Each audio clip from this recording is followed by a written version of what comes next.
Mga higala, naabay mabasa sa Biblia nga ang usa ka tawo sa Dios nagampo sa Dios nga nagatubang og mga larawan. Ang tubag anaa pananglit sa Isaias kapitulo 37. Isaias kapitulo 37 bersikulo 14 ngadto sa 16, no? Atong basahon. O gidawat ni Ezekias ang sulat gikan sa kamot sa mga sinugo. O gibasa niya kini. Og si Ezekias misaka ngadto sa balay ni Jehova o ni Yahweh. O gibuklad niya kini sa atubangan ni Jehova, no, sa ubang hubad Yahweh man o Ginoong Dios.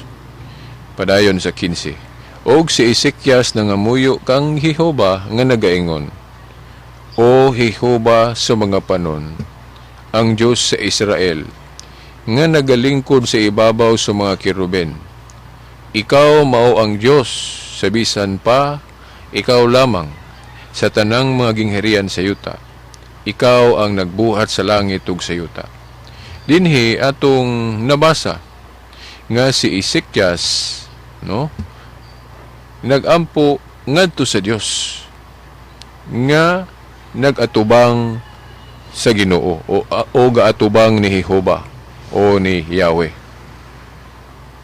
Kini kung ato ni siyang tun-an, dili gyud pagasabton nga ang Dios na naog diri den giatubang ni Ezekias, no, nga moy iyang giampuan. Dili kundi kung nasayod ta niini ang giatubang ni Ezekias aning higayuna mao ang sudlanan sa kasabutan nga sa ibabaw adunay mga larawan si Ruben. Ato nang mabasa sa ato raning balikan ning tudlinga.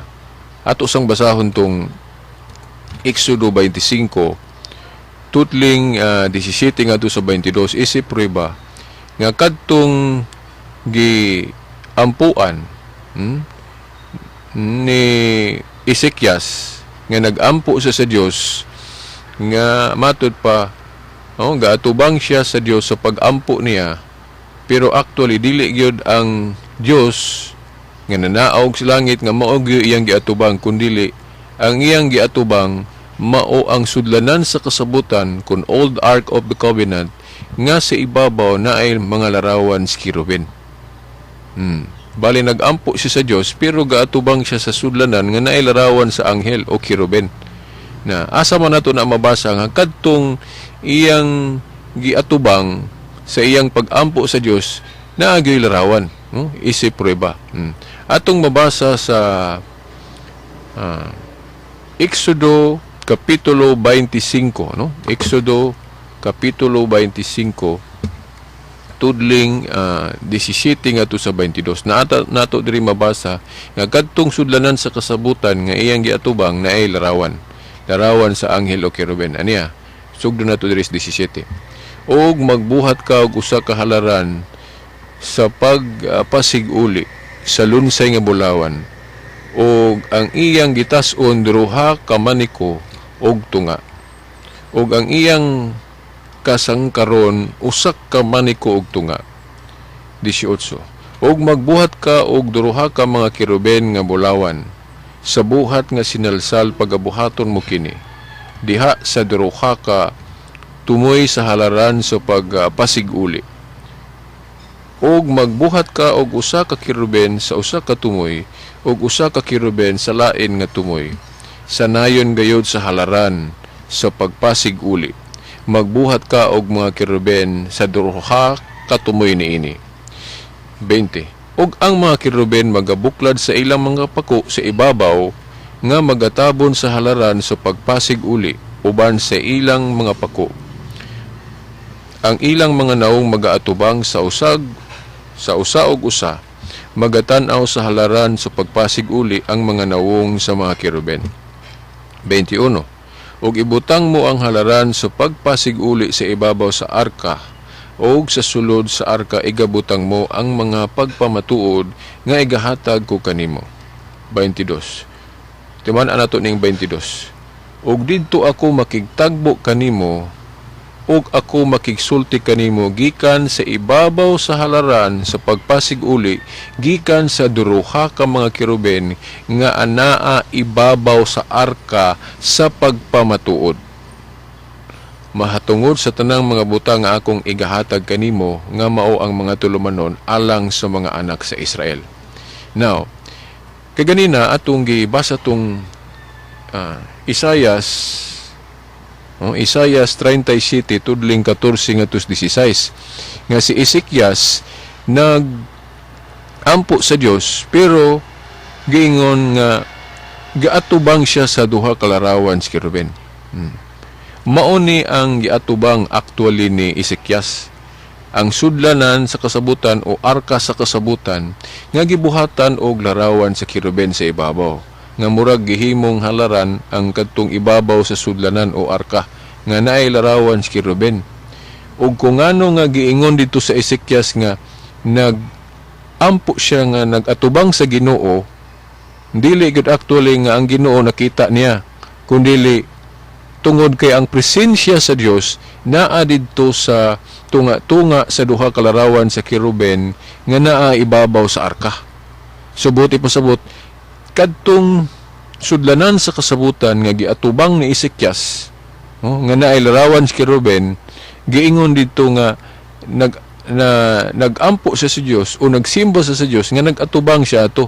Kay ngano man, kay ang presensya sa Dios naa man dito tunga-tunga sa duha ka larawan sa keruben. So mo kanay prueba nato nga naa gyoy pag-ampo o pagsimba sa Dios nga nagatubang gyud og larawan, no mga igsoon.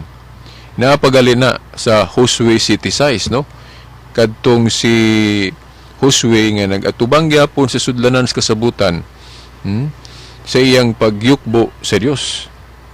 Nya sa ibabaw kung natong susihon kining Exodo 25 tudling 17 ngadto diri sa 22 kadtong sudlanan nga giatubang ni Josue na agyoy larawan sa keruben.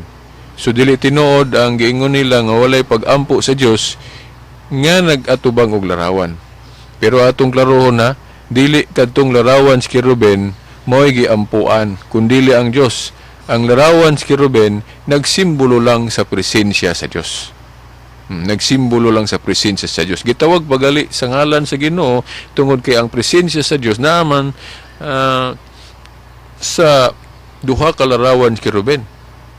Narago daw tanaw na to sa bersikulo 22. Ug didto ako makigtagbo kanimo ug ako makigsulti kanimo gikan sa ibabaw sa halaran sa pagpasig uli gikan sa duruha ka keruben nga naa ibabaw sa arka sa pagpamatuod. So kung atong balikan tong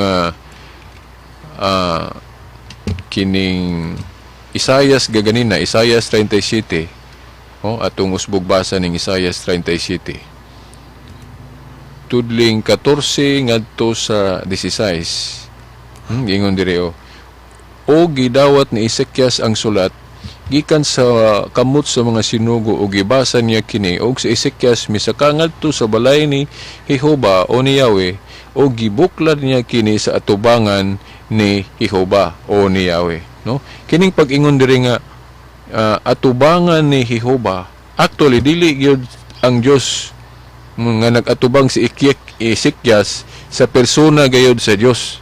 Ang pag-ingon diri nga atubangan sa Ginoo nganong giingon ani pagsulti diri sa Biblia, no, diri sa bersikulo 14 nga nag-atubang kuno siya sa Ginoo tungod kay ang presence niya, ang presensya sa Dios naa niadtong arka nga sa ibabaw na ilarawan sa keruben. Okay, ang iyang presensya tuwa man dito, no, base sa atong gibasa ganina sa Exodo 25 17 ngadto 22 nga si Moises gisugo pagpahimo og larawan sa keruben sa ibabaw sa arka masig kakilid. Then nag-ingon ang Ginoo sa bersikulo 22, no, kaganina atong gibasa nga dito siya makigtagbo, makig-istorya sa iyang katawhang Israel. So ang iyang presensya naa didto sa larawan sa keruben, tunga-tunga sa larawan sa keruben. Mao na diri sa Isayas, no? Isayas 37 tudling 14, no? Kadtong sudlanan sa kasabutan giingon nga sa dihang giatubang pud to siya ni Ezekiel sa iyang pagampo sa Dios, giingon nga atubangan sa Dios. Pero actually atubangan sa arka na larawan si Ruben. Nganong giingon ani pag istorya, tungod kay ang presensya sa Dios naaman didto kaliwala sa larawan si Ruben ibabaw sa arka, no? Kung atong tiwason giingon diri sa 15 og si Ezekiel nangamuyo, sa to pa nagampo o nangamuyo kang Jehova o sa Ginoong Dios nga nagaingon, o Jehova sa mga panon, ang Dios sa Israel nga nagalingkod ibabaw sa mga keruben, ikaw mao ang Dios sa bisan pa ikaw lamang sa tanang mga gingharian sa yuta, ikaw ang nagbuhat sa langit ug sa yuta. Ang giingon pagani pagsulti diri nga nagalingkod kuno ang Ginoo sa ibabaw sa mga keruben. Nganong gisulti pagingon ani dili gid actually nga nanaog ang Dios nga naglingkod jud sa atong keruben, kundi ang iyang presensya naa didto sa duha ka larawan sa keruben ibabaw sa arka. So mao ni mga igsuon nga dili tinuod ang giingon sa uban nga walay pag-ampo sa Dios nga kana bang walay larawan nga makita sa atubangan. Kay dinhi si Ezekiel, no? Isayas 37 tudling 14 ngadto 16 si Ezekiel nagampo sa Dios nga nagatubang sa duha ka larawan sa keruben ibabaw sa arka. No? Kaya ang presensya sa Dios naaman didto mo nang dito siya nagatubang sa Dios sa iyang pag-ampo sa Dios. Pero dili buot pasabot nga kadtong arkas keruben mao na ang gituhuan niyang Dios. Mausab kaming mga Katoliko, kitang mga Katoliko, kung mag-ampo ta sa Dios, mag-atubang ta sa mga larawan sa mga santos o sa mga anghel ba o keruben, ang kana tungod kay simbolo man ng mga larawan sa presensya sa Dios. Pero wala ta magtuo nga ang larawan sa mga santos o sa mga anghel o sa keruben mao na ang Dios. Dayon kana pong pag ampo ginato atubangan sa rebulto sa santos na ato po nang gihangyo sila nga iampo puta nila dili tungod kay nagtuo nga sila na ang Dios. Mao na. So kana lang sa ang atong ipaambit karon og ato raning dugangan sunod pohon. Daghang salamat og God bless us all.